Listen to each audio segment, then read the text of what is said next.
L'histoire de Rospordin, ça commence avec l'arrivée du train. Le train, il arrive en 1863, enfin l'histoire industrielle et économique de Rospordin, et ça a été énorme par rapport au transport. Donc ça a permis de... Donc Rospordin est devenu un nœud ferroviaire. Il y a eu la première voie, en 63, c'était Nantes-Quimper. Et puis ensuite, il y a une voie qui s'est vers Concarneau. Ensuite, une vers le nord, vers Carhaix, et une autre vers, j'ai oublié le nom du bled, je l'ai écrit, donc Plouescat, qui est dans le nord Finistère. On l'appelait le trapatate, celui-là. Donc, ça a permis d'exporter toutes sortes de produits agricoles, légumes, pommes de terre, beurre, c'était important. Et donc, ça a aidé au développement de la commune. Le gros développement industriel, ça a été après la Première Guerre mondiale. Ça, donc, les années 20. Et bon, je ne vais pas vous parler de toutes les entreprises, parce qu'il y en avait quand même quelques petites, mais de 3 gros secteurs qui se sont développés. Le premier secteur, c'est la conserverie. Conserverie de légumes.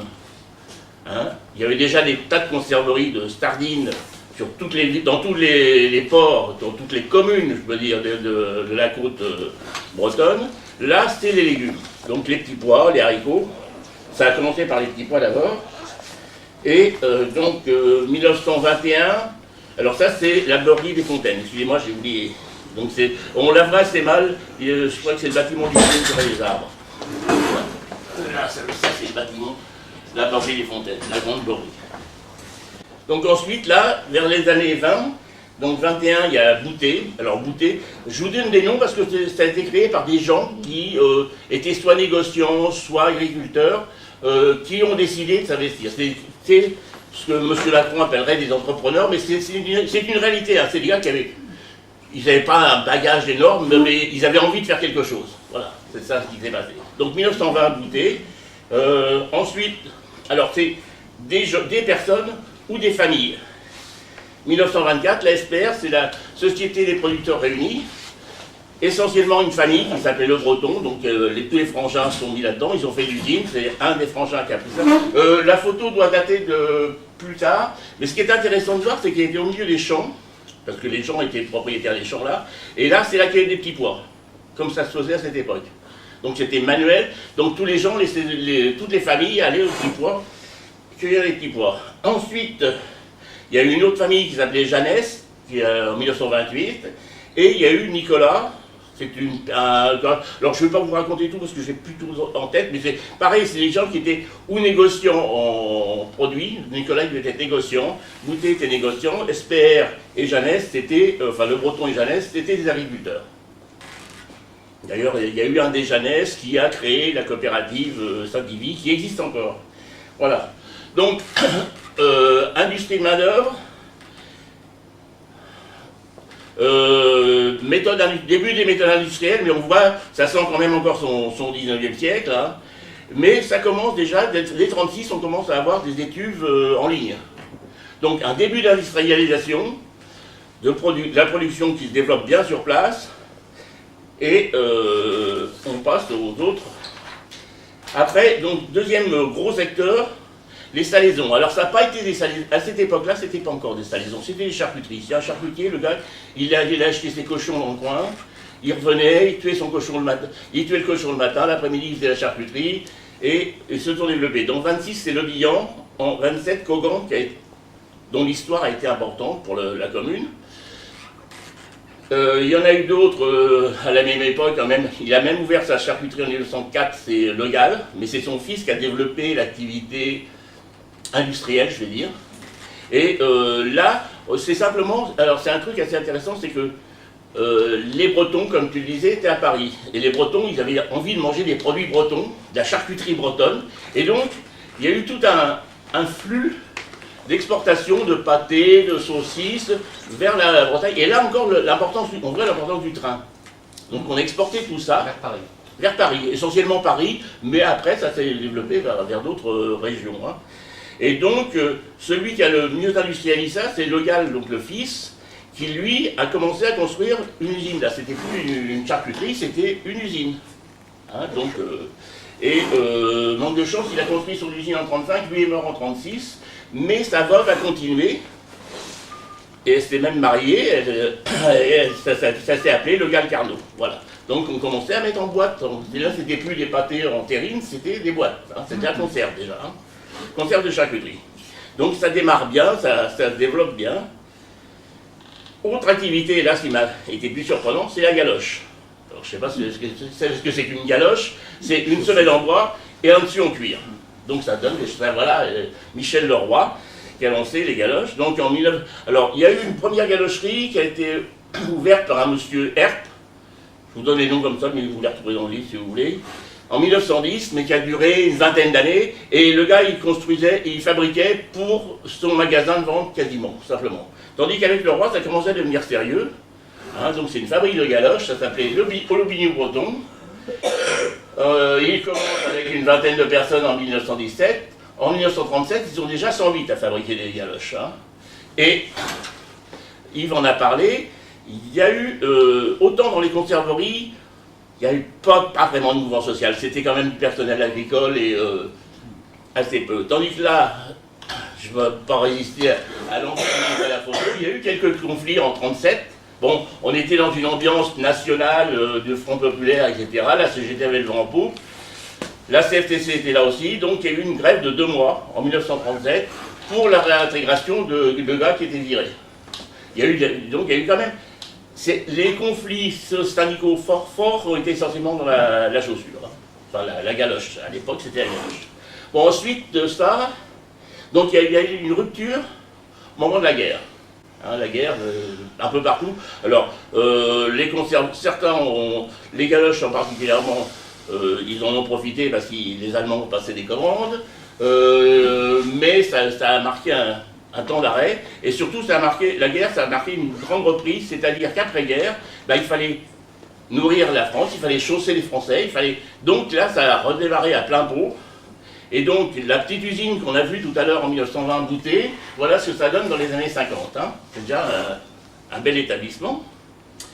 Les producteurs réunis qu'on a vus avec les petits pois tout à l'heure, ça donne ça, hein, pareil, dans les années 50 à peu près. Hein. Et là, on commence à avoir une industrialisation dans les conserves, c'est-à-dire qu'on a des lignes de production. Là, on a déjà, on introduit une batteuse à petits pois. On introduit, donc vous voyez, les installations, c'est quand même... Alors celle-ci, c'est une de l'Oise, je mens un peu, mais il y avait les mêmes à Rosporden, on n'a pas pris les photos. Les chaînes, voilà, les années 50-60. Hein, donc il y a un gros développement. Et vous voyez, les chiffres de production sont importants. Les points particuliers des conserveries, elles se développent aussi parce qu'elles achètent d'autres usines. C'est-à-dire qu'elles achètent d'autres conserveries locales et surtout, elles vont s'installer, donc soit elles rachètent, soit elles construisent des usines dans les zones comme l'Aisne, l'Oise, où là-bas, c'est des grands champs. L'intérêt là-bas, c'était des champs énormes. Sur un champ de... Vous avez un propriétaire avec qui négocier, en Bretagne vous en avez 10. Hein, donc ça facilite quand même les choses. Autre caractéristique de cette époque, c'est l'introduction dans la filière des conserveries d'une coopérative agricole, coopérative Saint-Ivy, elle s'appelle, qui au départ faisait de la semence de patates et qui progressivement a fait toutes les productions. Et qui a trouvé intéressant de racheter, alors Boutet a vendu son entreprise, et ils ont trouvé intéressant de la racheter. Boutet, c'est essentiellement parce qu'il n'y avait personne pour prendre la relève, donc il a vendu et les autres ont négocié. Enfin, on n'a pas su tout en détail. Et ensuite, ils rachèteront Nicolas. Alors, ce que j'ai oublié de dire, c'est que par rapport aux entrepreneurs, c'est que là, on est déjà à la deuxième génération. Chez Nicolas, après la guerre, c'est le fils qui reprend. C'est les fils, puisqu'il y en avait 2 sur les 3 qui étaient impliqués. SPR, c'est encore le breton au départ, mais très vite, ça va être les enfants, puisque lui va mourir en 63, qui vont reprendre. Donc on est déjà sur une deuxième génération dans la famille. Hein. Donc on a un beau développement, mais avec un développement industriel externe.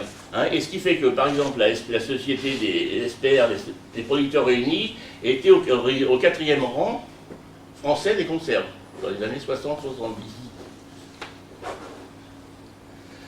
Donc, la charcuterie, alors là, la charcuterie, là on commence à, pareil, c'est une deuxième génération, donc là c'est Kogan. Alors Kogan, ça a été il a commencé à... alors pareil, alors truc assez bizarre, c'est la deuxième génération, mais il n'était pas charcutier, lui. Il se destinait pas vraiment à reprendre l'affaire de son père, et puis son père a insisté, et donc il a repris l'affaire, et il l'a amené assez bien, puisque là, il a construit une usine, développé un certain nombre de produits. Alors toujours aussi, une des caractéristiques de ces produits, c'est qu'ils ont jeûné dans la qualité, c'est-à-dire qu'ils vendaient sous leur marque, ils vendaient à l'époque beaucoup dans les petits commerces, encore que Gauguin était un des premiers à négocier avec les grandes surfaces, mais c'était des produits de qualité, c'était du haut de gamme. C'était du haut de gamme, et donc, mais pareil, il s'industrialise, hein, ça ne fait plus... alors il fait des produits assez jolis, voilà. À cette époque-là apparaît un autre acteur qui lui démarque dans les années 52, alors le même schéma, un charcutier, alors lui qui a fait sa formation à Paris, qui rentre en Bretagne et qui veut développer son entreprise, et comme il veut s'agrandir, il veut construire un abattoir, etc., donc assez intégré, il a l'abattoir, etc., mais la commune dans laquelle il est, qui est la commune d'Élian, qui est voisine de Rospordin, la municipalité n'a pas voulu lui donner les terrains, enfin et l'aider à trouver des terrains et à s'installer, parce qu'ils avaient peur que ça mène les communistes dans la commune. Et donc, il vient s'installer à Rospordin, qui ne craignait pas les communistes. Voilà. Donc, la salaison du jet. Alors, pareil, au bout de, je crois que c'est dans les années 60, ils vendent, et c'est la coopérative de Saint-Yves qui rachète. Donc voilà, là encore, on travaille dans du produit de haut de gamme, hein, de bonne qualité. Dans les chaussures, alors, les galoches, après-guerre, on n'en a plus besoin de galoches. Donc il faut se transformer en chaussures, il faut faire de la chaussure. Donc j'ai oublié de vous en parler tout à l'heure. Dans les galoches, il y avait Leroy et il y avait aussi Hamon qui a démarré en 1925. Hamon, c'était une boîte, c'était un gars qui bossait chez Leroy, puis qui a dit je me lance aussi, et qui a lancé son entreprise, et qui marchait bien, puisqu'ils étaient une centaine d'employés à peu près dans les années 47, à peu près, après-guerre. Sauf qu'après-guerre, donc, il avait envoyé ses enfants pour se former à Romans, là où on apprend à faire des chaussures, et ils se sont rendus compte qu'il fallait transformer. Le roi a eu la même démarche, sauf que Hamon s'est cassé la gueule parce qu'il n'a pas su investir, donc en 52 il ferme. Donc le passage aux chaussures n'est pas à emmerder. Le roi, c'est repris par les fils, ça devient le roi frère. Et là, le roi, ils ont réussi le passage aux chaussures, ils font des chaussures de qualité. Alors, en sachant qu'avant guerre, ils étaient déjà d'un bon niveau, ils allaient déjà dans les salons parisiens. Donc c'est quand même une entreprise... Alors, pareil, la chaussure à l'époque, ça se vendait essentiellement dans des commerces de détail. C'est-à-dire qu'on avait des représentants, et vous voyez, chaque détaillant, etc. Donc, on n'était pas encore au central d'achat, on n'était pas encore en grande surface. C'est une forme de commercialisation sur des gammes réduites, mais de qualité. Hein. Et là, c'est un nouvel acteur qui arrive, c'est Donval.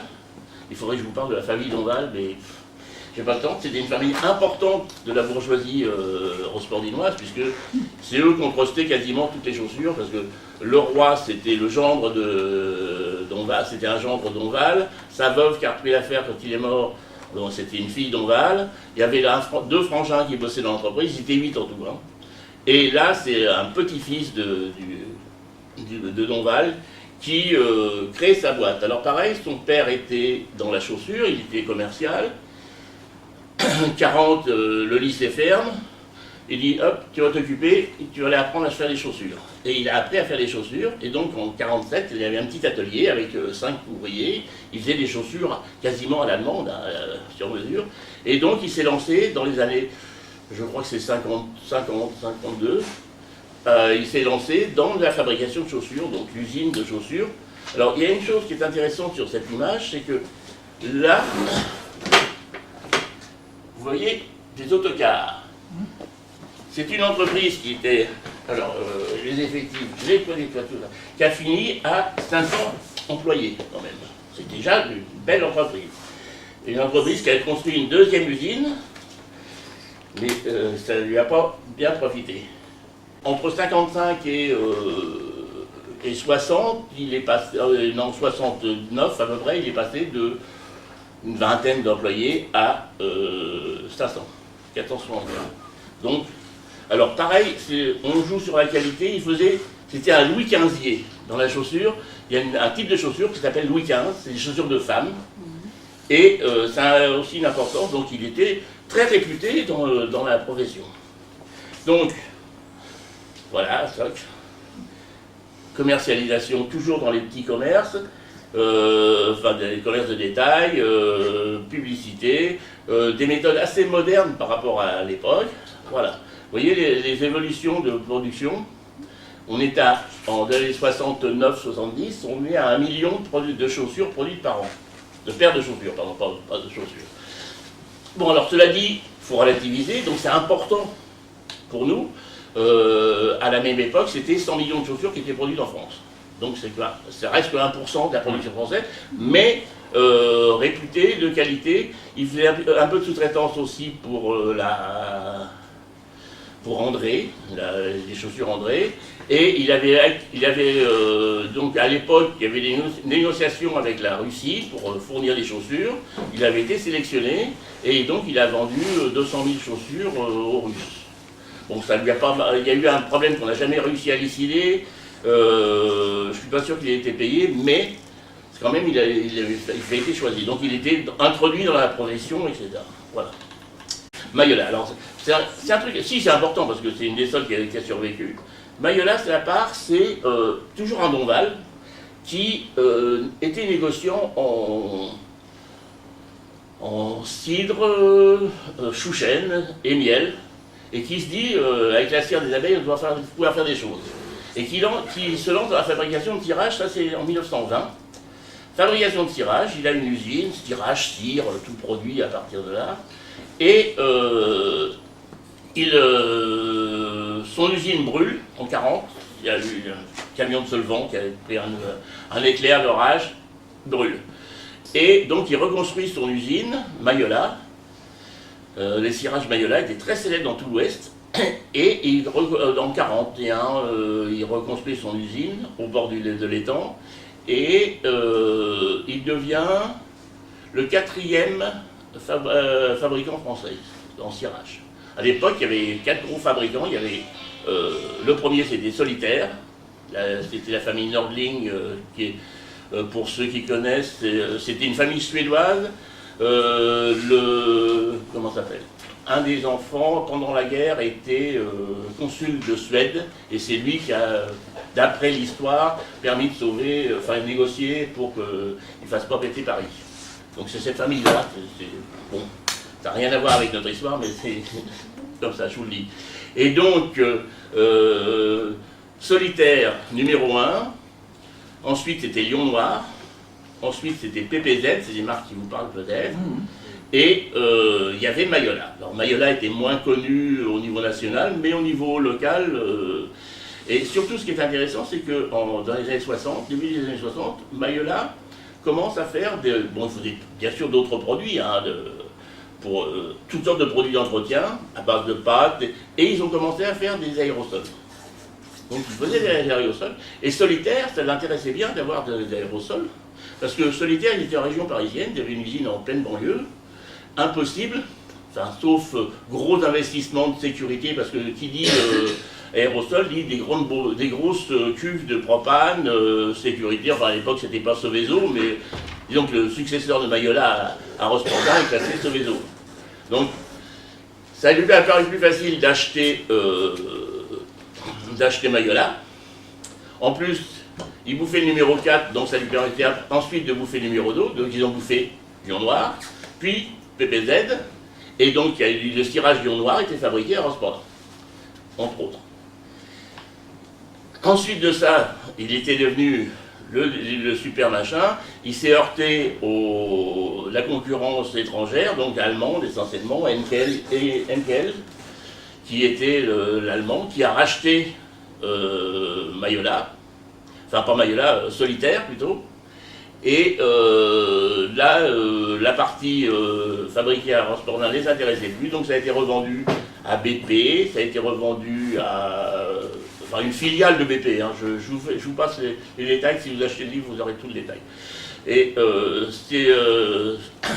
Et donc, ça s'est terminé maintenant, c'est une boîte qui s'appelle McBride, une boîte anglaise, c'est une des seules usines qui a survécu à Rospordin. Ça a survécu, et maintenant, bon, il y a une centaine d'employés, c'est une usine classée Seveso. En ce moment, il se dit que McBride doit vendre une de ses usines pour se restructurer, donc on se pose des questions, mais ça tient encore pour l'instant. Ça va jusque dans les années 70, 74, c'est vraiment le pied, c'est formidable. Il y a à l'époque 1500 salariés pour une commune qui fait 5000 habitants.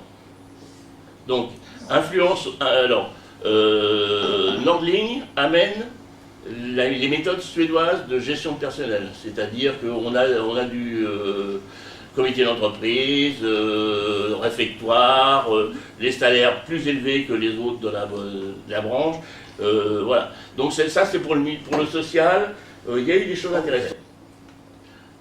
Bon, on reste quand même dans bon, à part Nordling, un partenaire catholique, catholique social quand même relativement, mais bon, mais les gens se plaignaient pas, les gens étaient contents, ils avaient du boulot.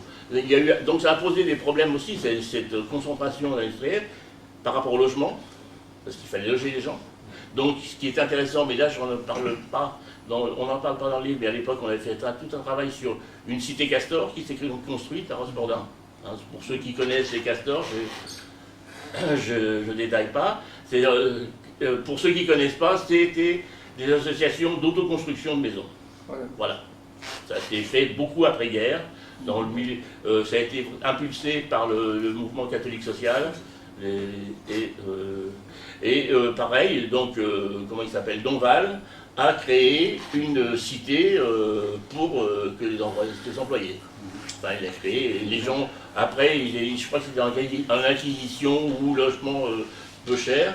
Donc il y a eu ces problèmes de logement qui ont été résolus comme ça à travers ça. Et le fait que les entrepreneurs se lancent là-dedans a fait que la commune a aussi fait des lotissements. Il y a eu une espèce de... Mais pareil, il faudrait qu'on travaille sur les lotissements. Il y a beaucoup de boulot à faire.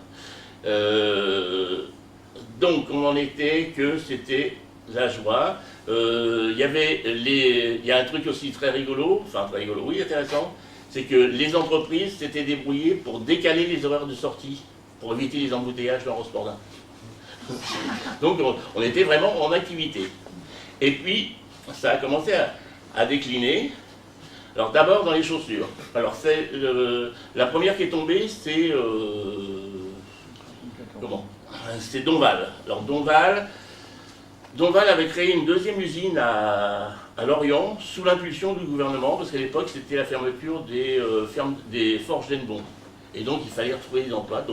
Mais ce qui s'est passé, on n'a pas su également. Apparemment, le gouvernement n'a pas tenu ses engagements. Donc ils ont fait l'usine, ils ont démarré l'usine et puis ils l'ont arrêté un an après. Ils ont eu des problèmes de trésorerie. Ça a été repris, donc ça c'est 69. Non, oui, c'est avant 63-64. Ensuite, ça a été repris, ça a redémarré. Le patron, lui, est parti, Donval, le créateur, est parti. Et en 76, ça s'est cassé la gueule. Plusieurs raisons à ça, bien sûr, la taille, par rapport à... C'était l'époque où c'était l'ouverture du marché commun, 67. Donc, les Espagnols, les Italiens.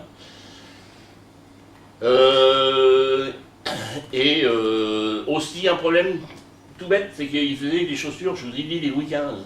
Chaussures de femmes, habillées, on va dire, c'était pas des chaussures de luxe, mais c'était déjà ce qu'on appelle les chaussures de mode, habillées. Et dans les années 68-70, les femmes qui avant, tous les week-ends, quand elles sortaient, s'habillaient, se pomponnaient et tout ça, ont commencé à sortir en jean et en tennis, et là, plaf, il y a eu un phénomène, il y a eu ça, il y a eu, je pense aussi, la commercialisation, c'est-à-dire que les grandes surfaces ont commencé à venir, et là, il fallait étaler. Donc, bon, toujours est-il qu'en 76, ça se casse la gueule. Alors bien sûr, il y a eu des luttes, mais comme souvent dans ces luttes-là, on ne gagne pas. Pour l'instant, on n'a encore pas vraiment gagné, même si on a pu tenir. 86, le roi, alors un peu pour les mêmes raisons, se casse la gueule. Il y a un essai de reprise par des ouvriers et un cadre. Ça a tenu 1 an et ça s'est cassé la gueule, donc 86, voilà. Donc, première vague de fermeture, c'est les... ensuite, c'est les années 80, oui, après, il y a eu les conserves. Donc j'avais dit, alors Jeannès a fermé parce qu'il n'y avait pas de reprise au niveau des enfants, il n'était pas intéressé à reprendre, donc l'entreprise 72, c'est quand même un peu plus tôt. L'Esper, qui était la plus grosse conserverie quand même, a tenu jusque... donc a été revendue, pareil, donc là c'était une entreprise importante à niveau national, revendue à une coopérative qui s'appelle Valfray. Ils n'ont pas su gérer le truc, ils ont commencé à fermer des usines un peu partout, donc Valfray c'était une coopérative, mais on n'est pas sûr qu'ils aient bien géré. Toujours est-il qu'au bout d'un moment, ils ont commencé à revendre les usines, et ça a fini par être vendu à Bonduel, et l'usine de Rospordin a été fermée en 97. Là, c'était les pelleteuses en 2015, qui ont détruit la friche. Boutet-Nicolas. Boutet a été racheté par la coopérative de Saint-Yvy. Nicolas a été racheté, pareil, par la coopérative de Saint-Yvy, ça c'est 73, et ils fusionnent et ça s'appelle Boutet-Nicolas. Les dates, je ne les ai plus, là je regarde sur mon bouquin. Dans les années 2000, c'est revendu, alors la coopérative a quelques difficultés, et ils revendent à une autre coopérative qui s'appelle la CECAB. Alors, vous avez peut-être entendu parler de la CECAB. Récemment, tu parlais de GAD. GAD, c'était la CECAB. La CECAB, c'est Daucy. Maintenant, ça s'appelle le groupe Daucy. Donc, c'est une coopérative du Morbihan, qui est un monstre, qui n'a de coopérative que le nom. Hein, faut dire ça. Donc voilà, 99-2000, il y a des problèmes sur le marché hein, de la conserve. Et donc la CECAB rachète. En 2012, ils décident de diminuer le nombre de leurs usines, donc restructuration. Hein. Alors c'est des gens qui sont allés aussi acheter des usines en Russie, donc c'était un monstre. Hein. Daucy, ça va être le numéro 1, 2, Bonduel va être le numéro 1 et le numéro 2. Et donc, ils restructurent, alors qu'il y avait eu ça avait été investi dans un centre, dans l'usine était en état de fonctionner, elle donnait de bons résultats, hein, c'est-à-dire qu'elle faisait encore du profit. Il y avait comment on appelle ça, un espace d'expédition qui avait été fait, tout moderne, qui avait été fait grâce aux aides de la commune. Et tout a été fermé en 2014. 2012, ils restructurent, 2014, fermeture. Pendant ce temps-là, la coopérative Saint-Yvy s'en tire bien quand même, continue à fonctionner, mais ça c'est une autre histoire. Ce serait le sujet d'un autre exposé. Donc voilà Boutet-Nicolas. Voilà. Donc, donc il n'y a plus de conserverie maintenant à Rospordin, alors qu'il y en avait jusqu'en 2014. Les salaisons. Alors les salaisons, je vais vous parler de développement donc les salaisons, ça s'est terminé. Il y a eu il y avait Le Bihan, donc j'avais parlé, Le Bihan, il était resté au niveau traiteur, il a été racheté par Kogan. Kogan a développé une usine de façon très importante. C'est-à-dire qu'il a vendu dans les grandes il a su vendre des produits dans les grandes surfaces, et il s'est rendu compte aussi que le jambon, il ne pouvait pas tenir. Donc il a arrêté la fabrication de jambon. Certaines fabrications, qui étaient, disons, de l'entrée de gamme, il n'a pas pu faire, il ne pouvait pas faire. Et donc il a eu l'idée assez géniale alors je vais penser ça, voilà, de faire des salades fraîches. Et donc il a transformé son usine de charcuterie, enfin il continue à faire un peu de charcuterie, mais il a fait des salades fraîches. Et on a même trouvé ça, une pub du bout pour les salades fraîches de Kogan, Michel Kogan, Rospordin. Et après, il y a eu un problème de reprise, c'est-à-dire que Kogan était célibataire, personne n'a voulu reprendre, enfin il n'y avait personne pour reprendre, donc il a cherché un acquéreur, et il a été assez subtil pour vendre ça à Bonduelle. Et donc Bonduelle doit avoir 2 usines de salade fraîche en France, une à Rospordin et l'autre en Bourgogne. Et, alors que Bonduelle n'a aucune usine de conserve en Bretagne. Bonduelle, c'est une boîte du Nord, et ils ont tout dans le Nord et l'Aisne. Bon, plus après, à l'étranger, hein. Ils ont dû les installer en Russie, en Allemagne, partout. Mais en France, ils n'ont pas d'usine du tout en Bretagne. Voilà. Donc, Cogan, et ce qui fait que parmi toutes les entreprises dont je vous ai parlé, c'est la seule usine qui reste. Il y a Mayholoa qui a donné McBride, il y a Cogan qui a donné Bonduelle. Bonduelle qui a arrêté progressivement la charcuterie, etc. Je reviens en arrière pour une autre charcuterie qui est la salaison du jet. Salaison du jet, pareil, ils se sont développés, ils se développaient bien, et puis ils avaient un contrat à 80% de leur production avec, je crois que c'est Intermarché. Le contrat s'est tombé.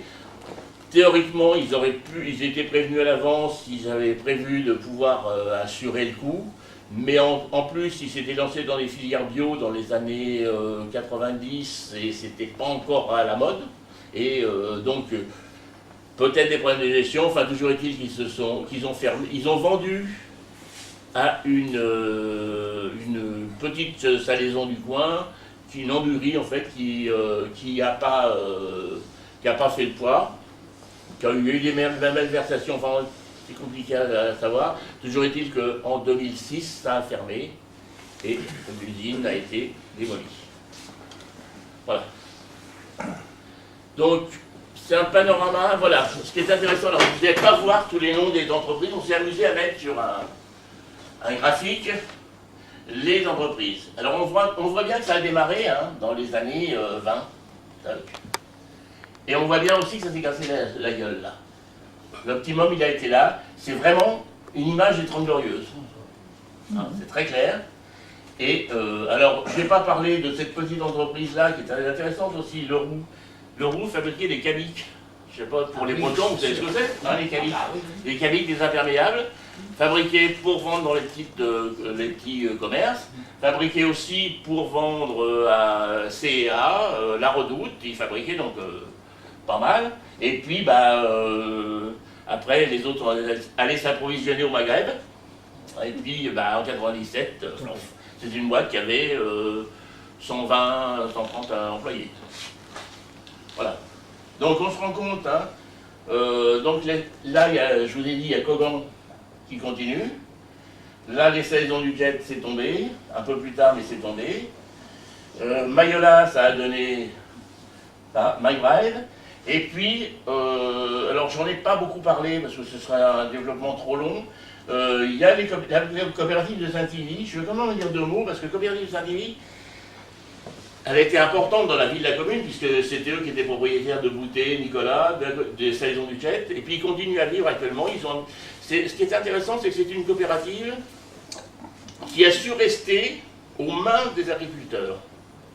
C'est-à-dire que, contrairement à la CECAD, où là c'est les directeurs financiers qui font ça, Triscalia c'est pareil, je sais pas, vous avez vu les scandales qu'il y a avec Triscalia en ce moment au niveau de la santé. Et ce qui est intéressant, c'est qu'ils sont... Bon, alors, ils sont quand même dans le régime, hein, faut pas... c'est pas des socialistes, hein, mais ils ont réussi à gérer leur truc de telle façon que la coopérative existe toujours, elle est toujours au service des agriculteurs, même si il y a des dégâts collatéraux. Donc voilà, moi je vous livre ça. Comme je vous l'ai dit, c'est plus un livre de souvenirs qu'autre chose, mais ça nous a paru intéressant d'en parler parce que c'est vrai, comme le disait Yves, que les dates parlent. Hein. 80. Là, c'est les années 80. Et des secteurs qui, comme la chaussure, c'est concurrentiel. Hein. Bon, là, on parle il y avait 500, 700 employés. Roman, je ne vous raconte pas ce qui s'est passé. Fougères, c'est des gens qui ont été complètement sinistrés. Hein, et voilà. Et donc actuellement, il n'y a plus que ces deux grosses entreprises. Il y a des petites entreprises de 50 personnes à peu près. Beaucoup. Il y a, je vais dire que à ce niveau d'entreprise-là, il reste à peu près 900 emplois. Il y en a un peu plus avec les petites entreprises, des petites boîtes, il y a dans les algues, etc. Bon, quand vous traversez Rosport-Zin, vous vous rendez compte que c'est une ville qui a été sinistrée. Et le nombre de commerces qui en vente, parce que parallèlement à tout ça, il y avait quand même toute une activité économique liée au commerce. Hein, il y avait des restaurants, il y avait des hôtels. Rosport-Zin a été très longtemps une étape renommée pour les représentants de commerce. Il y avait 3 hôtels et les mecs ils venaient à Rosport-Zin plutôt que d'aller à Concarneau parce qu'on mangeait bien, parce que ça, on faisait la fête, il y avait 3 salles de bal à Rosport-Zin, une ville qui à l'époque avait 4000, 5000 habitants. Quoi. Donc il y a tout ça, je dirais, ce milieu économique qui a été sinistré en même temps. Quoi. Voilà. Maintenant, pour prendre un coup à Rosport-Zin, faut être à la bonne heure. Voilà.